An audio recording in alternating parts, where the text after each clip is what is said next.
Achando-se as tuas palavras, logo as comi, e a tua palavra foi para mim o gozo e a alegria do meu coração, porque pelo teu nome me chamo, ó Senhor Deus dos exércitos.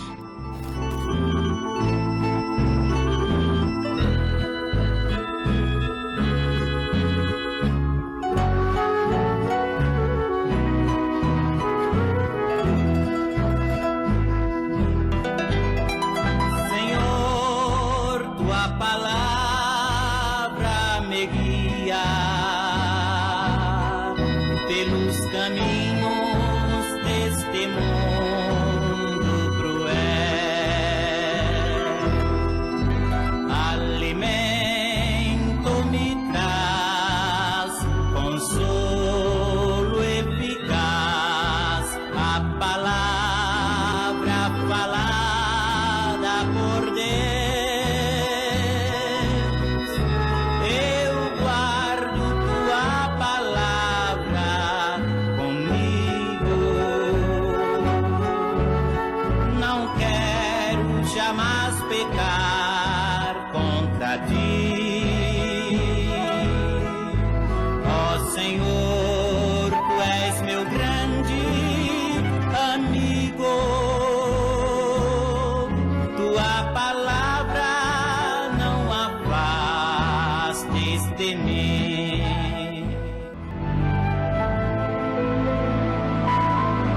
Achando eu as tuas palavras, logo as comi.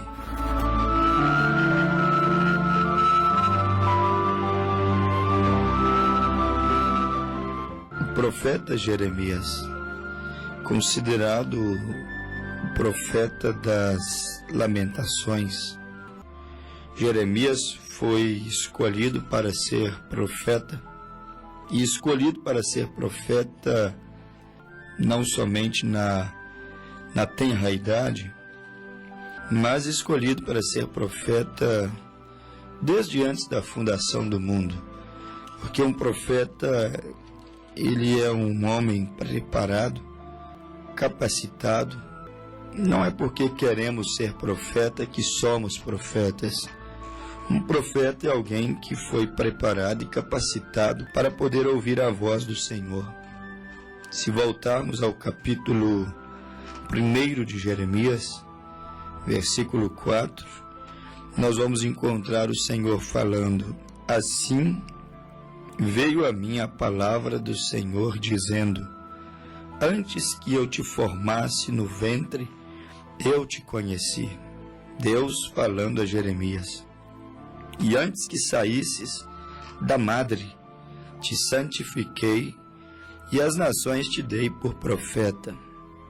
Então disse eu: ah, Senhor Jeová, eis que não sei falar, porque sou uma criança. Mas o Senhor me disse: não digas eu sou uma criança, porque aonde quer que eu te enviar irás, e tudo quanto te mandar dirás. Não temas diante deles, porque eu sou contigo, para te livrar, diz o Senhor. E a Bíblia diz: e estendeu o Senhor a mão, tocou-me na boca, e disse-me o Senhor: eis que ponho as minhas palavras na tua boca. Jeremias foi um profeta preparado, capacitado por Deus. Ainda que ele dissesse: não tenho capacidade, o Senhor disse a ele: eu capacito aqueles que eu chamo, que eu escolho.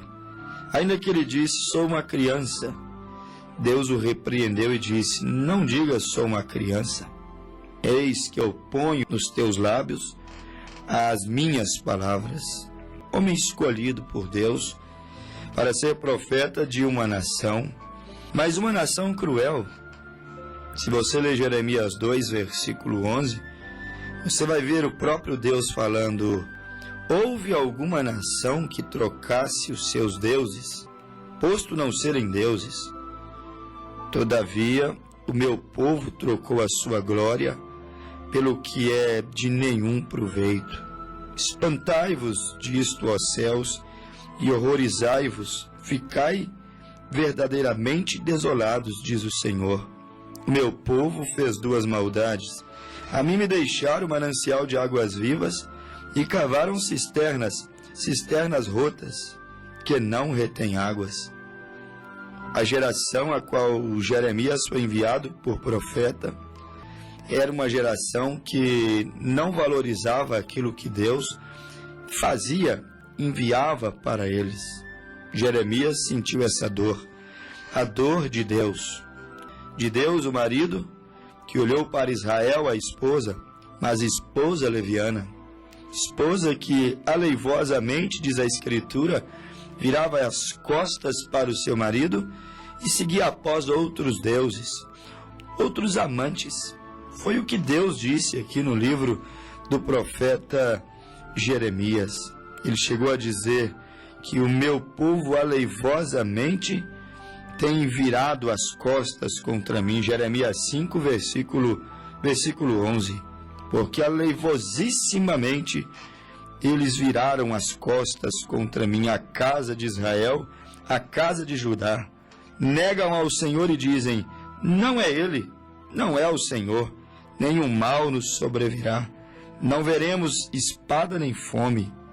Viram as costas para Deus e acham que nenhum mal vai lhes visitar. Nunca houve em tempo algum, meu caro ouvinte, uma nação, um povo, uma geração, uma era da igreja. Nunca houve em tempo algum rei na Bíblia. Nunca houve em tempo algum alguém que virasse as costas para o Senhor Deus e passassem sem que eles viessem a colher o mal, os espinhos que eles mesmo plantaram. Todos os tempos foram assim.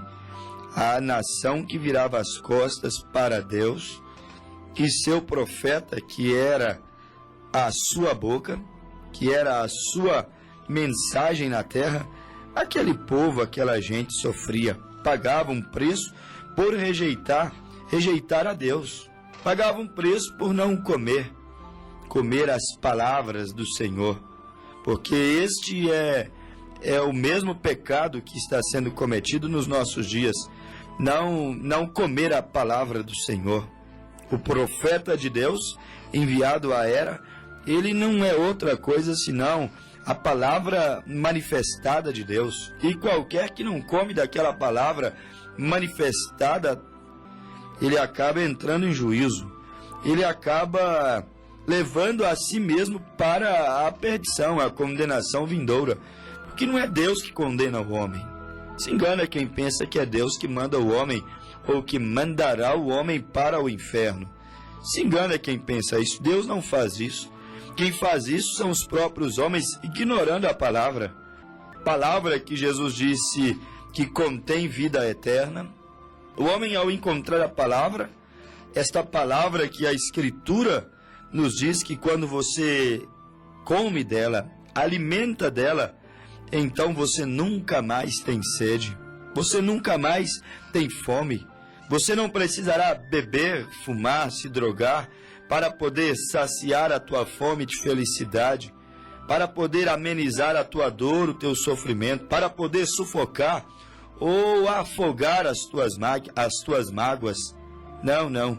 Aquele que acha as palavras do Senhor e delas se alimenta, a Bíblia diz que vai jorrar dentro dele, Jeremias 15, verso 16, uma fonte de gozo. Gozo é prazer. Não precisará fumar para ter prazer. Aquele que encontrar a palavra. Não precisará prostituir para ter prazer. Aquele que encontrar a palavra. Não precisará de ser desonesto. Não precisará de ir ao mundo como foi o pródigo e viver uma vida dissoluta, uma vida corrupta. Quantos vão após as coisas que afrontam a Deus e sua palavra para encontrar prazer? Vão e vivem dissolutamente, como o pródigo. Recorrem a tantos meios pecaminosos para encontrar prazer. Mas Jeremias disse, achando eu as tuas palavras, logo as comi, e a tua palavra foi para mim o gozo e a alegria. Não tem alegria melhor para o coração do homem do que a palavra habitando dentro dele. Não a palavra no seu intelecto, não a palavra nas suas razões, não a palavra misturada com as suas conjecturas, não a palavra com a interpretação privada própria das Escrituras.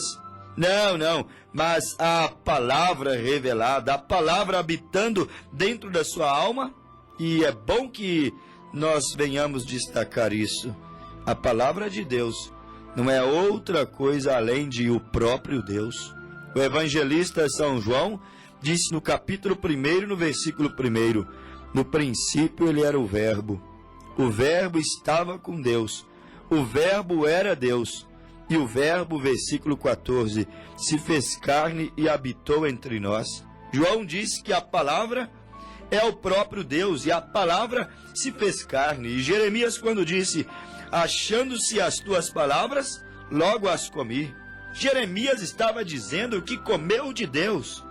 Jeremias estava dizendo que alimentou de uma parte de Deus. Deus é a sua palavra. E Jeremias estava alimentando do próprio Deus.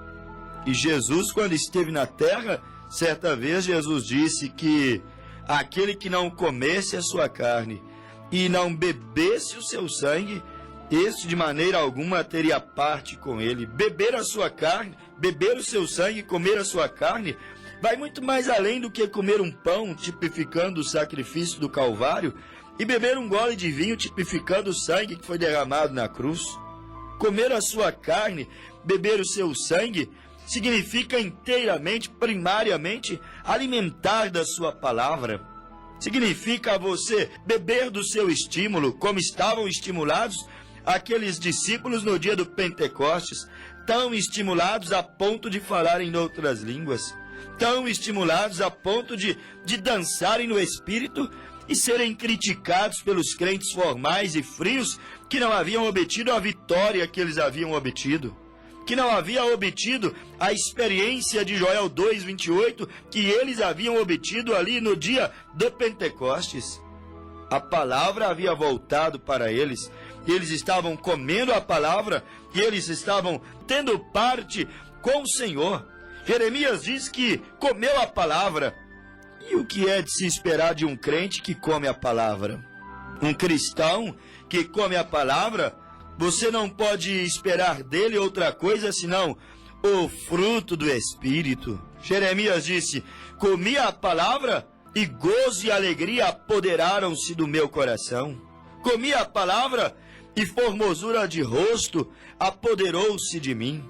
Comi a palavra, ela mostrou os seus frutos quando eu a comi. Gálatas 5, versículo 22. O crente que come a palavra, ele terá o fruto do Espírito. Paulo disse, contra essas coisas não há lei. Ele disse, nenhuma condenação há. Ou seja, não há lei alguma contra o fruto do Espírito. No versículo 22, o apóstolo São Paulo, escrevendo aos Gálatas, capítulo 5, ele disse, mas o fruto do Espírito é paz, gozo. Lembre Jeremias 15:16, comi a tua palavra e gozo e alegria apoderou-se do meu coração. E Paulo disse em Gálatas 5:22 que o fruto do Espírito é paz. Quem come a palavra tem paz com Deus. Ele disse que o fruto do Espírito é gozo. Quem come a palavra tem esse fruto do Espírito, este gozo, este prazer. Prazer em servir a Deus, prazer em ser batizado em nome do Senhor Jesus Cristo, prazer em poder saber que os teus pecados foram perdoados e lançados no profundo do mar do esquecimento. Aquele que come a palavra, ele tem prazer em saber que ele é liberto do vício, liberto do álcool, liberto do cigarro, liberto das drogas, liberto do adultério.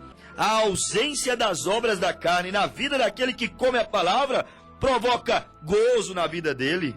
E se porventura aquele que um dia comeu a palavra vier às obras da carne, ele se entristecerá, como Davi se entristeceu, até mesmo perdeu a alegria da salvação, porque aquele homem que outrora havia comido a palavra estava agora praticando as obras da carne.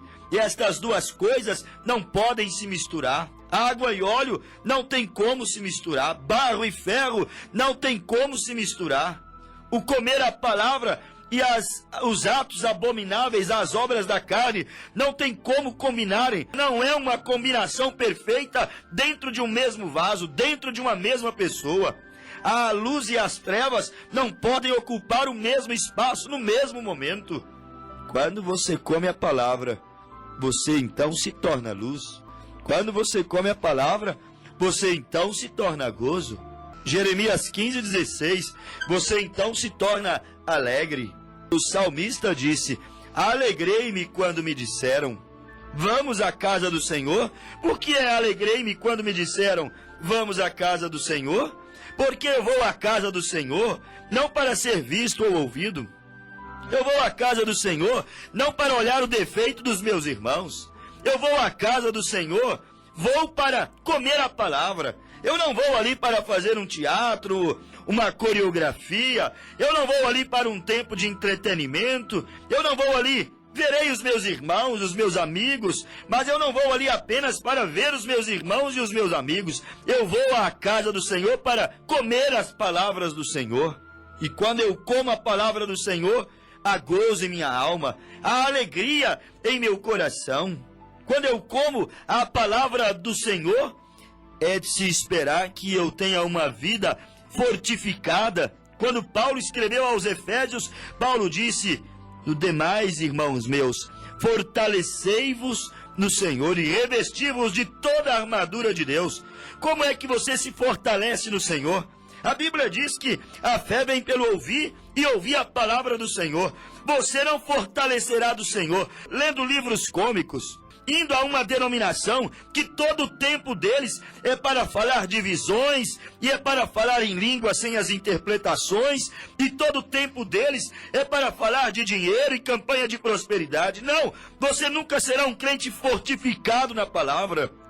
Paulo disse: fortalecei-vos no Senhor, mas a única maneira de fortalecer-se no Senhor, para não ser abalado pela grande avalanche do pecado que está assolando o mundo, assolando as igrejas. A única maneira de ser fortalecido pelo Senhor, meu caro ouvinte, para suportar, não morrer no meio dessa mortandade, dessa grande praga espiritual que tem invadido os nossos dias, a ponto de Paulo dizer que estes seriam dias trabalhosos, seriam dias difíceis, seriam dias onde haveria muita religião, mas lhes faltaria o verdadeiro poder para fazer os cristãos consistentes, bem ancorados na palavra. Fortalecei-vos no Senhor. Como fortalecemos no Senhor? Somente alimentando-nos através de sua palavra. Se não alimentarmos da palavra, não poderemos ter uma geração forte. Não teremos uma igreja fortificada, não teremos jovens fortificados, não teremos uma mocidade fortificada, se não nos alimentarmos da palavra. O que fortifica o jovem não é abrir a igreja para o funk gospel. O que fortificará nossa mocidade não é pôr o punk e o rock dentro da igreja, não é abrir e escancarar as portas da igreja para o mundo, para o pecado. Não é introduzir o pecado pintado de piedade dentro da igreja que vai fortificar os nossos jovens. O que vai fortificar a igreja é você não sonegar a eles a palavra. A palavra é que é a vida do crente, é que é a força da verdadeira igreja do Deus vivo. É a palavra. Jeremias disse: eu a comi. Mesmo Ezequiel, ele também disse que abriu a sua boca e comeu aquele livro, aquela palavra que Deus estava lhe dando. Por isso que eram profetas fortes, por isso que não desistiam, por isso que não se abalavam. Jeremias tinha tudo para se abalar, mas não ficou abalado. Imagine Jeremias, um profeta, pregando a uma era e ninguém lhe dava ouvido. Ninguém se arrependia, muito pelo contrário, rebeliavam contra a sua profecia, lhe achavam fanático, ultrapassado. Mas mesmo assim Jeremias seguiu pregando, porque ele alimentava-se da palavra. Quando um crente se alimenta da palavra, não tem modernidade, não tem igreja que abre as portas para o pecado, não tem modismo, não tem vícios, não tem nada que vai fazê-lo desistir da sua fé. negar o Cristo vivo, o Cristo redentor, negar aquela experiência da cruz do Calvário. Quando o crente se alimenta da palavra, ainda que ele tenha muitas lamentações, como Jeremias o teve, todavia ele não negará a sua fé. Ele pode que tenha muitas tristezas. Jeremias foi o profeta chorão.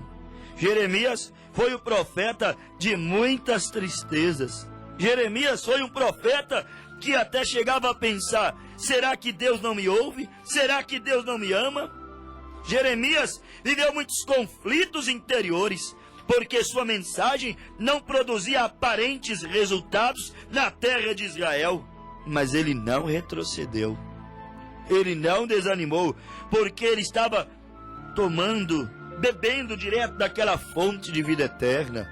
Ele estava comendo do pão vivo que estava descendo do céu para a sua geração, para o seu dia. E quando um homem se alimenta da palavra, tudo fica diferente.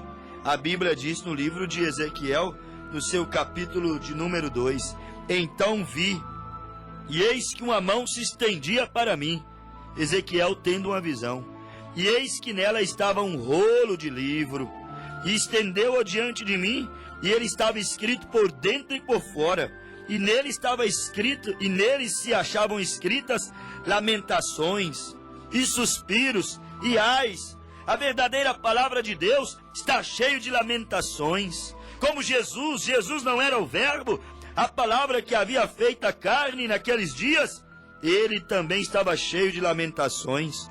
Certa vez, no livro de São Mateus, no capítulo de número 23, Jesus expressou a sua lamentação para Israel. Ezequiel viu, meu caro ouvinte, um livro selado por dentro ou escrito por dentro e por fora, como João também viu na ilha de Patmos em Apocalipse 5, um livro selado por dentro e por fora. E Ezequiel diz que dentro deste livro havia muitos ais, lamentações, muitos suspiros, tal como Jesus, que era o livro, que era a própria palavra encarnada de Deus na terra. Lá em cima do monte, ele suspirou o seu ai, ele suspirou as suas lamentações. Ele disse: Jerusalém, Jerusalém, que mata os profetas e apedreja os que te são enviados. Olha a lamentação de Deus. Quantas vezes quis eu te ajuntar, quantas vezes eu quis ajuntar os teus filhinhos, como a galinha ajunta os seus pintainhos debaixo das asas, e tu não quisestes. Eis que a vossa casa vos ficará deserta, porque eu vos digo que desde agora não me vereis mais, até que digais: bendito que vem em nome do Senhor. Jesus deixou o seu suspiro, deixou a sua lamentação na terra de Israel, quando ele esteve na terra. A verdadeira pregação do Evangelho, a verdadeira igreja, o verdadeiro cristão que está alimentando da palavra, ele está lamentando a condição moral deste mundo. Como é deplorável esse declive espiritual que as igrejas viveram. Ele está lamentando este tempo de apostasias doutrinárias, de apostasias morais. Ele está suspirando pela vinda do Senhor, o verdadeiro Filho de Deus. Como o apóstolo São Paulo, em Romanos capítulo 8, ele estava suspirando pela vinda do Senhor. Ele disse: a natureza está gemendo. Nós que temos as primícias do Espírito, as promessas, a palavra de Deus dentro de nós, estamos gemendo. Paulo estava suspirando pela vinda do Senhor, a ponto de há mais de 2000 anos atrás, Paulo dizer que estava vivendo nos dias da vinda do Senhor. Ele pregava a vinda do Senhor como se fosse suceder nos seus dias. Ele suspirava pela vinda do Senhor. Ele lamentava que os lobos viriam. Ele lamentava o estado deplorável que as eras posteriores iriam entrar. Esta palavra está cheia de ais. Esta palavra está cheia de suspiros. Está cheia de lamentações, enquanto os mercenários, os falsos profetas, estão vivendo esplêndida e arregaladamente. Não sentem dor, a dor do pecado. Não sente dor, a dor de ver uma geração indo para o inferno, pensando que está indo para o céu. Lá estão os falsos profetas, cauterizando a mente do povo e pensando que vivendo essa classe baixa, superficial de vida, eles vão conseguir chegar ao céu. Assim segue esta geração que Jesus disse, uma geração má e adúltera, sem lamentações, sem ais, sem lágrimas. Este mundo entrará em colapso nervoso, entrará em terremotos como nunca houve antes, a ponto da Bíblia dizer que um terremoto como nunca existiu desde que a terra foi criada. Apocalipse 6:11, abrirá a grande tribulação e tudo cairá, diz a Bíblia. Não será um simples terremoto apenas, como hoje existem, que mata 100 milhões, 300 milhões ou 1000 pessoas, mas a Bíblia diz que um grande terremoto, em grande proporção, irá sacudir essa terra um dia destes, para abrir um tempo o qual nunca foi visto, vivido antes sobre essa terra. Mas o mundo está cego, não percebem, aleivosissimamente viram as costas para a palavra, mas a taça da ira de Deus está por ser derramada. Mateus 24, haverá sofrimento tal, angústia tal, como nunca houve antes na terra. É o que eu estou vendo na palavra. Eu não posso vir aqui apenas abençoar e negar o que está escrito na Bíblia. A Bíblia está predizendo dias maus para essa terra, dias maus para o homem ímpio, dias maus para aqueles que estão blasfemando deste livro sagrado. Ó Deus, perdoa-nos, Pai. Ó Deus, quão lamentável é quantos ouvem esta programação dia após dia e não pedem o seu batismo. Lamentamos em ver esta mensagem profética chegando a tantos lares, a tantos corações indecisos, endurecidos, cauterizados pela religião. Minha alma suspira, ó Deus. Pessoas sinceras viverão sofrimentos terríveis nesta terra, porque não tiveram seus ouvidos, seus olhos espirituais ungidos para discernir o dia e a hora que estamos vivendo. Quantos ais?